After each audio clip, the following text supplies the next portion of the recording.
Good morning, good afternoon, good evening, all.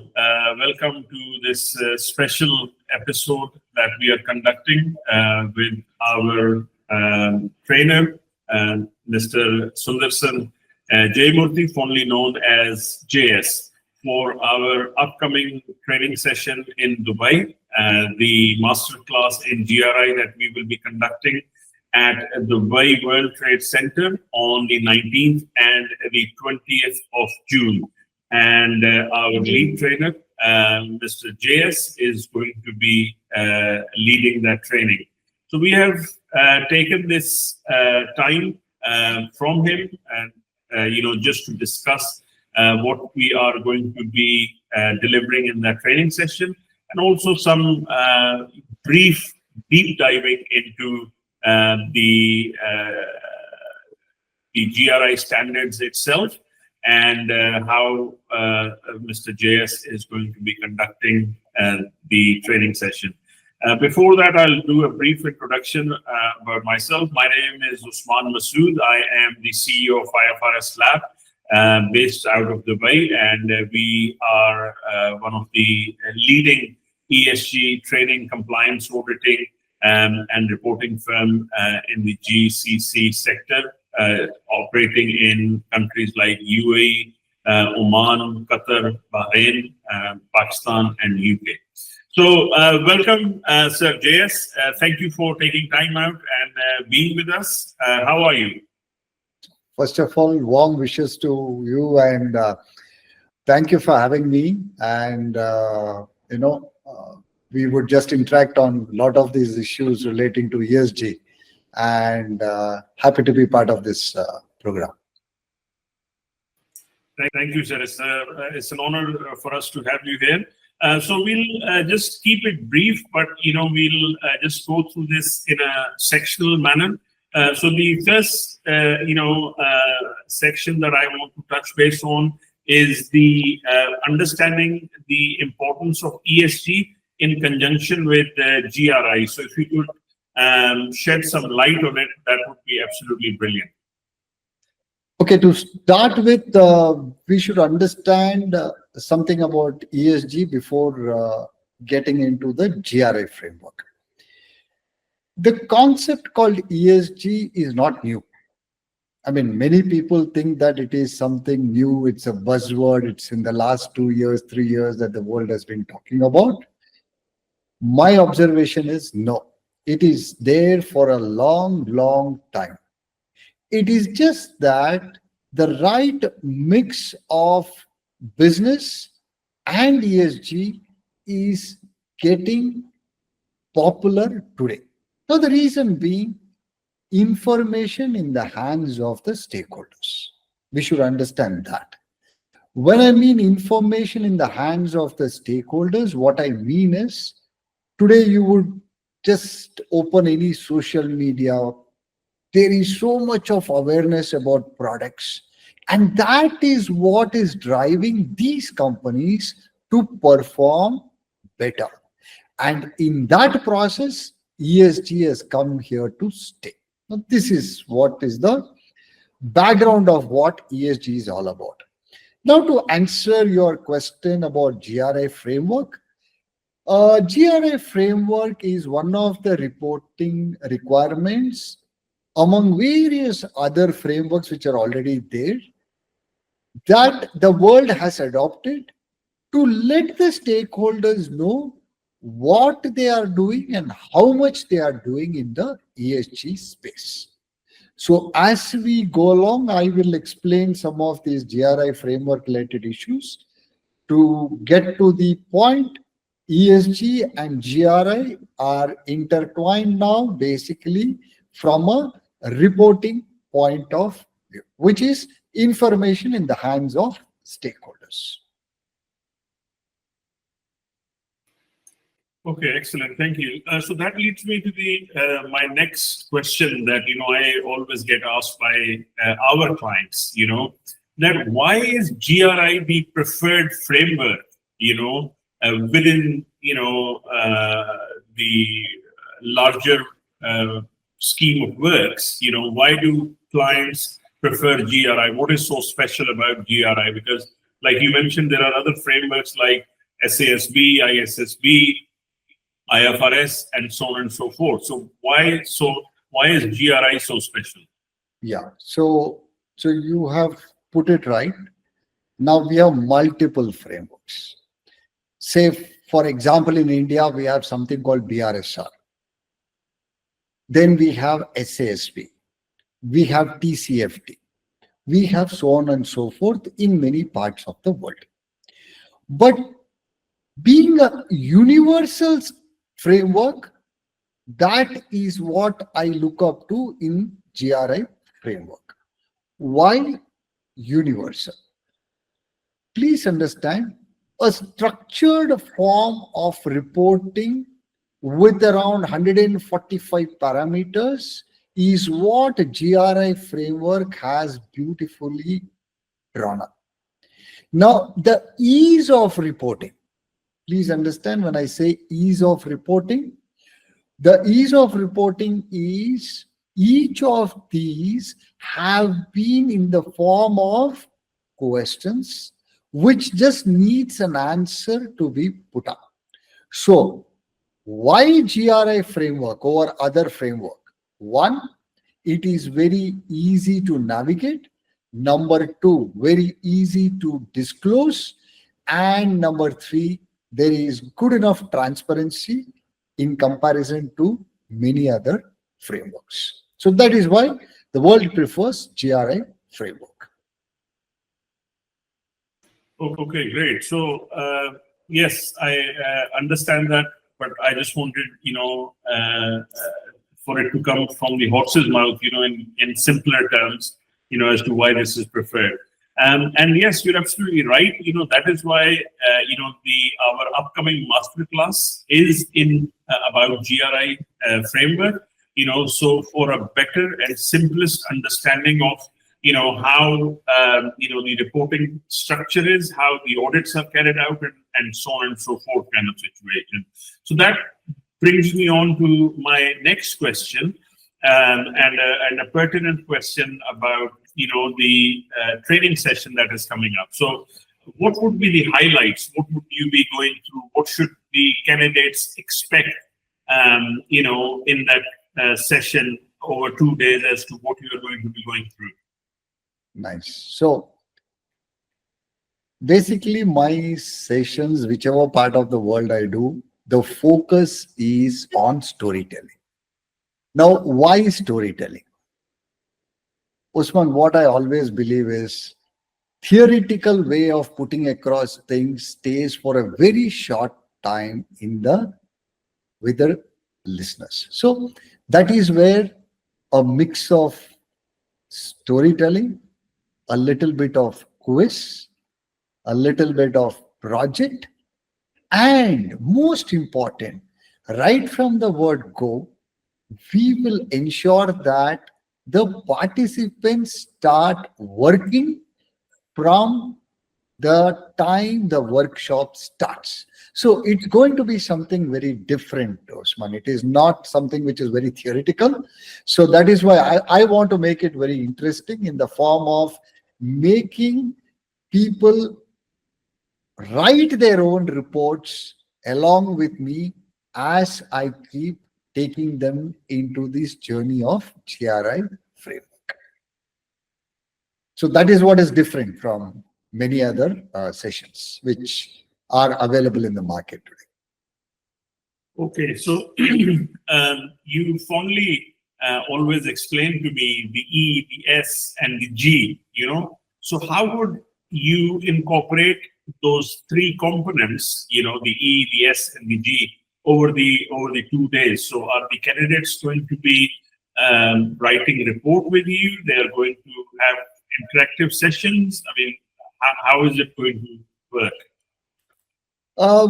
Very simple. Actually, you asked me in the previous question, why GRI framework? Now, this GRI framework is so beautiful. It is split into 5 parts, which is what you rightly said, ESG. And then we have something called materiality, which is the 3.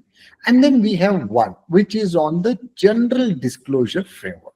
So we have around 5 parts to discuss on that particular day.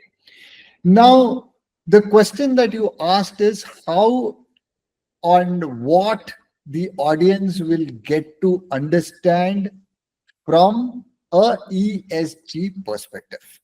So what I'm going to do, Osman, is very simple. Explain concepts first. Now, when I say concepts, let me take a very simple thing called S in ESG, which is social.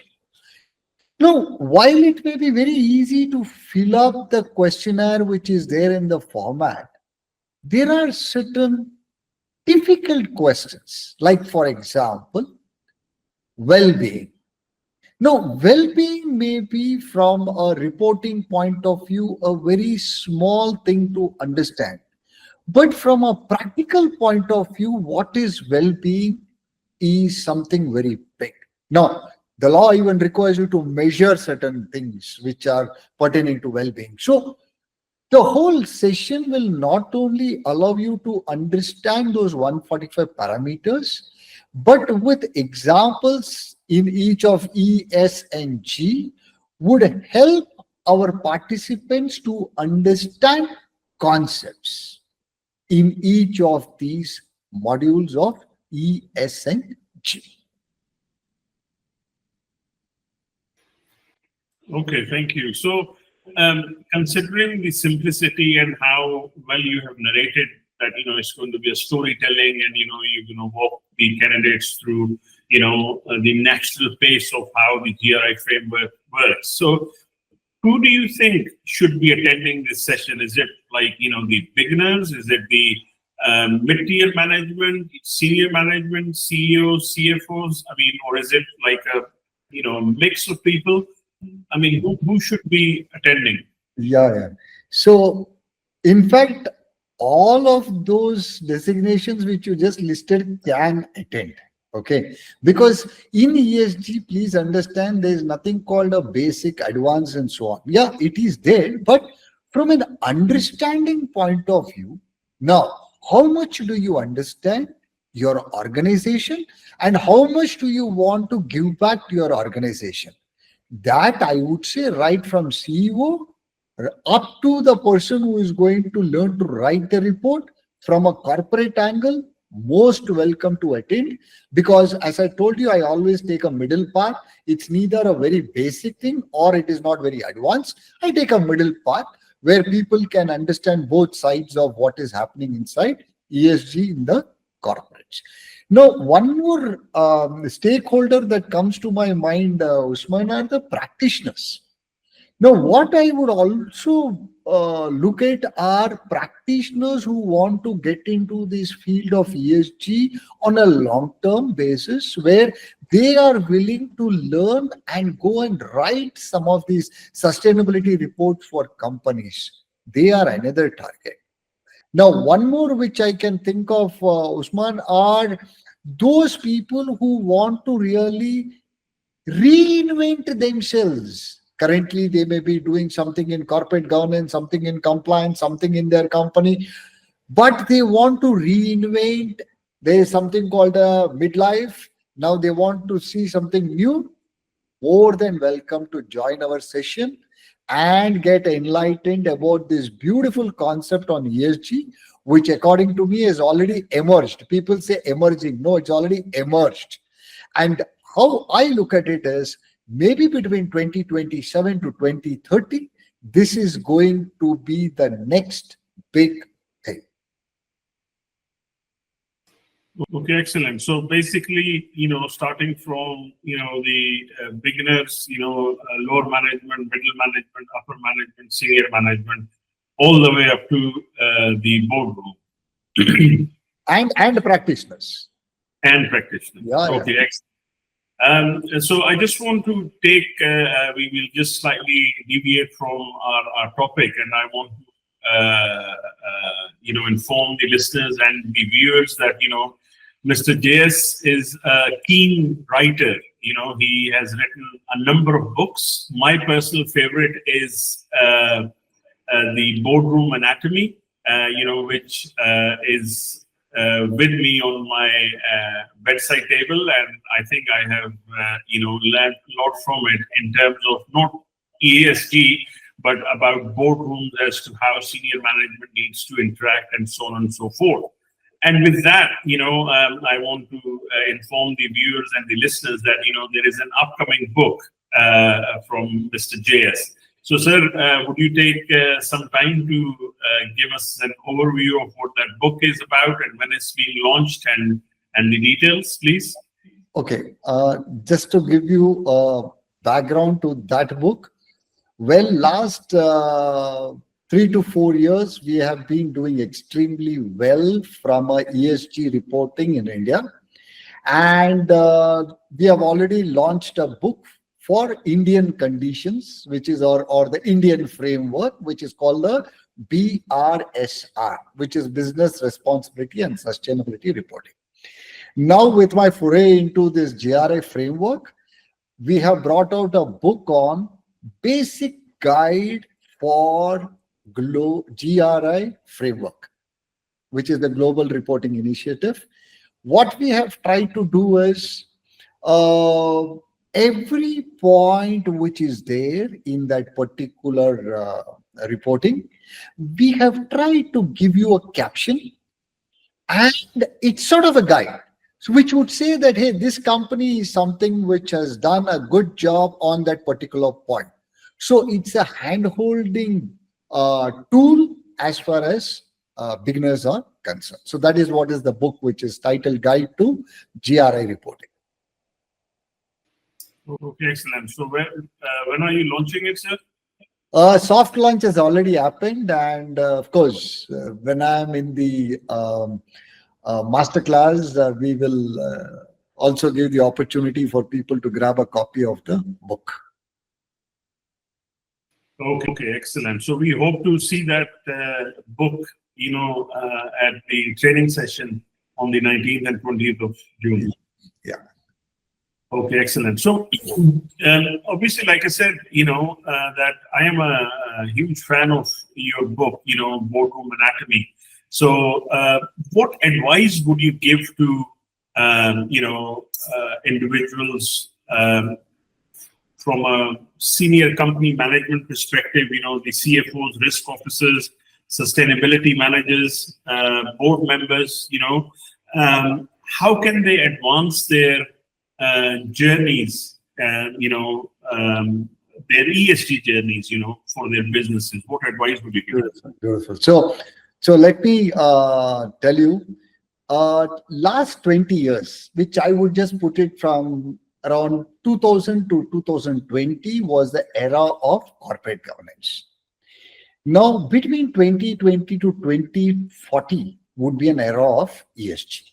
I'm very clear about it. I'm very upbeat about it, because why I'm telling you this is, while we are writing reports for a lot of companies, what we are also doing is a transformational check, which is what is happening.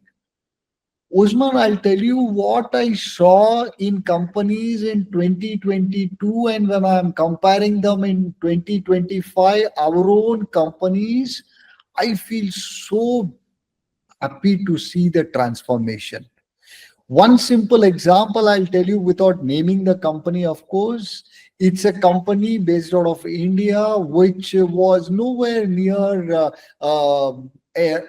green energy and all that 3 years back. But today, in 3 years, this company has moved to 82% green energy, which means what? From an international viewpoint, this company has beaten all records, and maybe in another year or two, it will become 100% green energy.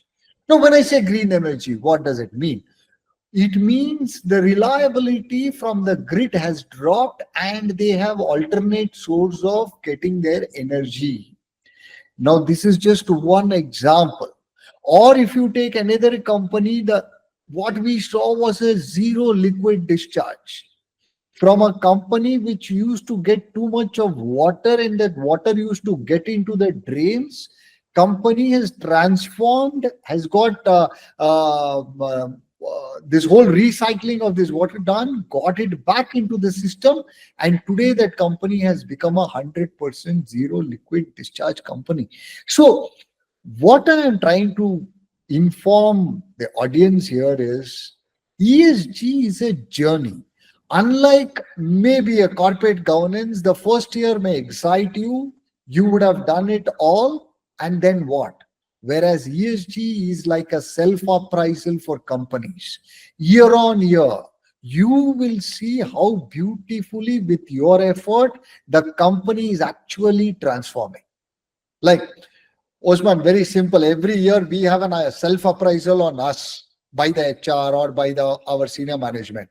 Similarly, ESG report is something which is like a self-appraisal for a company.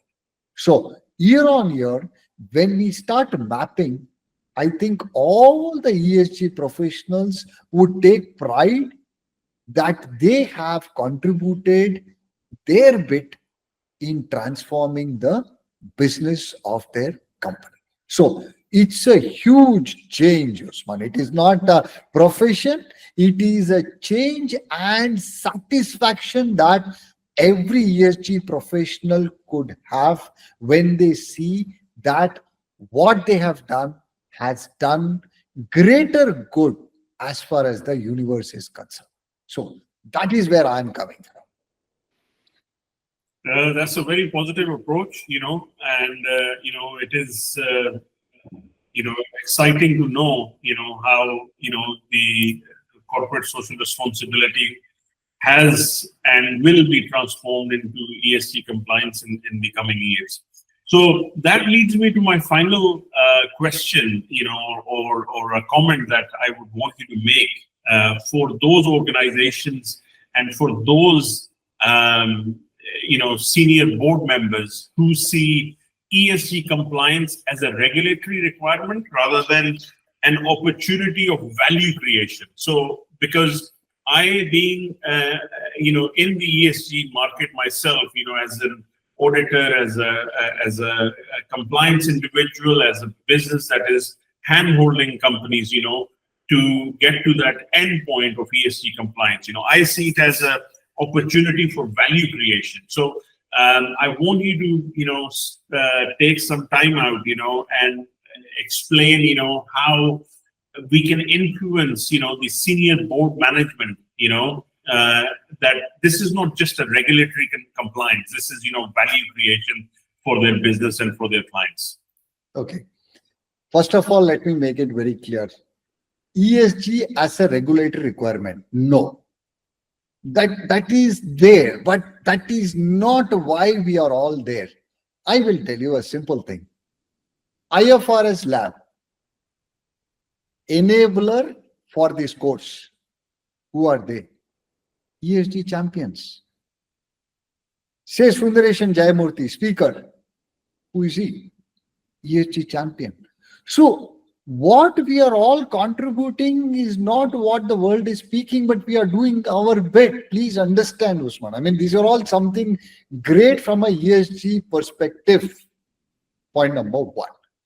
Next, if somebody is treating ESG as a regulatory checkbox, sorry. The big picture is missing out there. The opportunity is missing.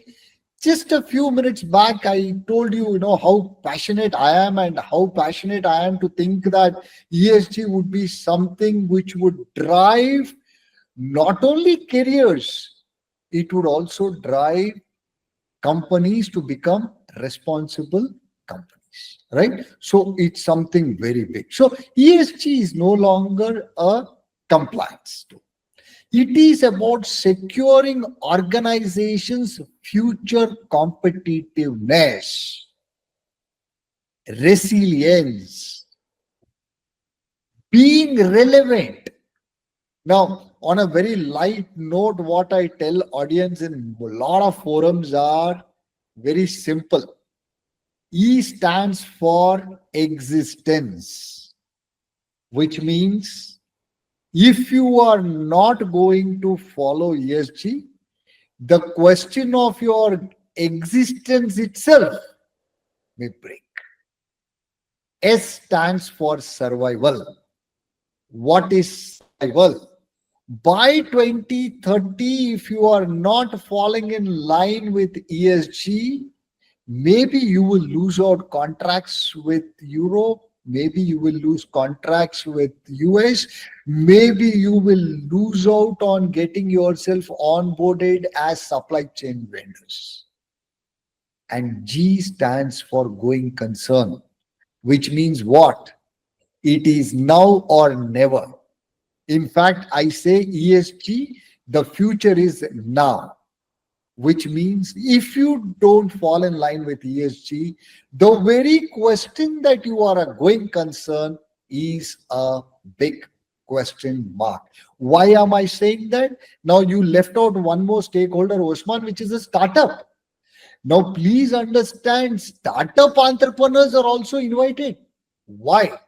Because before every rupee is put into the company, every private equity or investor is today looking at what has the company done from a sustainability point of view. Today, every investor is lifting the wheel, corporate wheel, to understand what could go wrong with the products as far as ESG is concerned. So, one, to attract capital, to win customers' trust, and maybe to anticipate risk. All of this plays a very important role when ESG is at play. So, please, whatever the final say in this whole thing is, organizations need to reframe ESG as a value creation lever, not a cost center. The real risk is not doing too much, it's doing too little. And before it gets too late, I think that small change which we want to see has to start today. Yeah, Osman. Thank you very much, sir. You've put it really nicely. I have actually made a note of it, the existence, the survival, and going concern. And like I said to you, every time we have a conversation, or every time I see you in person, I learn something new from you. So thank you very much for your time, and thank you very much for your oversight, on how this whole ESG market, can be capitalized. We can sit here and talk about ESG for hours, but we will bring this to a close now. And I want to thank you personally for taking time out to talk to me about our upcoming training session in Dubai. So listeners, viewers, we have an upcoming GRI class in Dubai World Trade Center taking place on the 19th and 20th of June 2025. Mr. JS is going to be leading that session in Dubai. So, we urge you strongly that, if you want to acclimatize yourself with the ESG market, and also, some learned activities with Sir JS. So we urge you to join that session. We have limited seats available. There has been a lot of traction in terms of getting some bookings. So we have, limited seats available. So I urge you strongly to, look at our website, which is www.IFRSLab.ae. We'll put the link in the description as well. And I thank you, Mr. JS, and I thank all the listeners and viewers again to take time out for tuning in to listen to this special episode about our upcoming training session and GRI on its own. Thank you very much, sir, for your time. Thank you so much, Osman, for having me. Thank you.